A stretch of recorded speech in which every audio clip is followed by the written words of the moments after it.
शातिर दिमाग जिनका है, ऐसे युवराज ने उनको गद्दार कह दिया। अहंकार कितनी 7वें आसमान पर पहुंच चुका है इनका। और कांग्रेस को छोड़कर के कितने ही लोग निकले हैं, कांग्रेस के कितने टुकड़े हुए हैं, कई लोग दूसरे दलों में गए हैं, लेकिन औरों को तो किसी को गद्दार नहीं कहा उन्होंने। लेकिन कल सांसद को गद्दार इसलिए कहा क्योंकि वो सिख थे। ये सिखों का अपमान था, एक गुरुओं का अपमान था। और कांग्रेस के अंदर जो कूट कूट करके सिखों के प्रति नफरत भरी पड़ी है ना, उसका वो अभिव्यक्ति थी। और इसी सदन के माननीय सांसद है वो, और उनको जरा भी दर्द नहीं, वरना आज खड़े होकर के कह सकते थे कि कल जो हुआ इसी सांसद की गरिमा के अनुरूप नहीं था, हमें खेद है। एक शब्द तो बोल लेते, लेकिन सिखों के प्रति उनके मन में जो नफरत भरी पड़ी है, और इसी के कारण उन्होंने कल, और जिसका परिवार देश के लिए शहादत देने वाला परिवार के वो सदस्य है, उन्होंने अपने राजनीतिक विचारों में परिवर्तन किया, इसलिए गद्दार हो गए। और ये गद्दार शब्द छोटा नहीं है। मेरे देशवासी को कोई गद्दार कहे, ये कैसे देश सहन करेगा? और वो भी एक सिख है इसलिए गद्दार कहना बहुत दुर्भाग्य की बात है। और ऐसे लोग कांग्रेस को नहीं डुबाएंगे तो क्या करेंगे?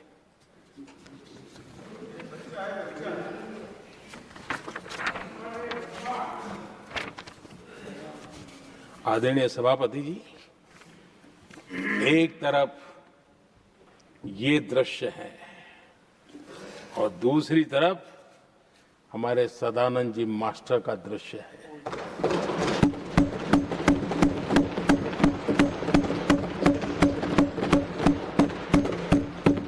राजनीतिक विद्वेष के कारण उनके दोनों पैर काट दिए गए। भरी जवानी में दोनों पैर काट दिए। कटे हुए पैर से जिंदगी गुजार रहे हैं, लेकिन संस्कार इतने ऊंचे हैं कि वाणी में भी अपशब्द नहीं निकलता है, बर्तन में भी कटुता नजर नहीं आती। गर्व होता है।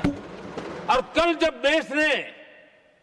जब उनका पहला भाषण हो रहा था सदन में, और उन्होंने जब अपने बेंच पर आपसे इजाजत लेकर के अपने कटे हुए पैर के लिए वो जिस नीम का उपयोग करते हैं, आर्टिफिशियल नीम का, उन्होंने जब रखा, वो दृश्य देश के लिए पीड़ादायक था कि इस देश में ऐसा ही बंधारण की बातें करने वाले इंडिया अलायंस के लोग, और ये इंडिया अलायंस पूरा जिम्मेवार है इसके लिए,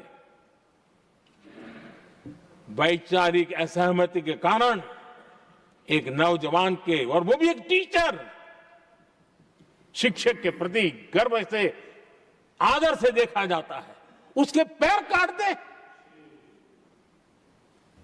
लेकिन उनको कोई खेद नहीं है, उनको कोई दर्द नहीं है।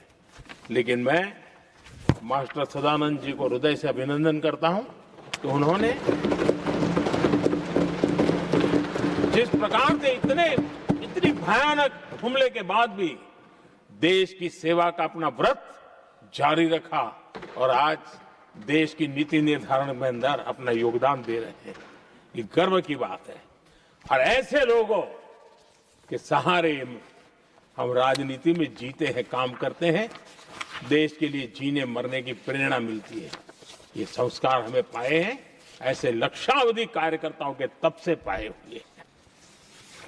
आदरणीय सभापति जी, कभी ना कभी तो अपना बिजनेस करना ही पड़ेगा, तो नए आइडियाज सीखते रहो और सीखो ऐप डाउनलोड करो। इंस्टॉल नाउ पे क्लिक करो और अभी सीखो ऐप डाउनलोड करो। Mumbai Indians 5 times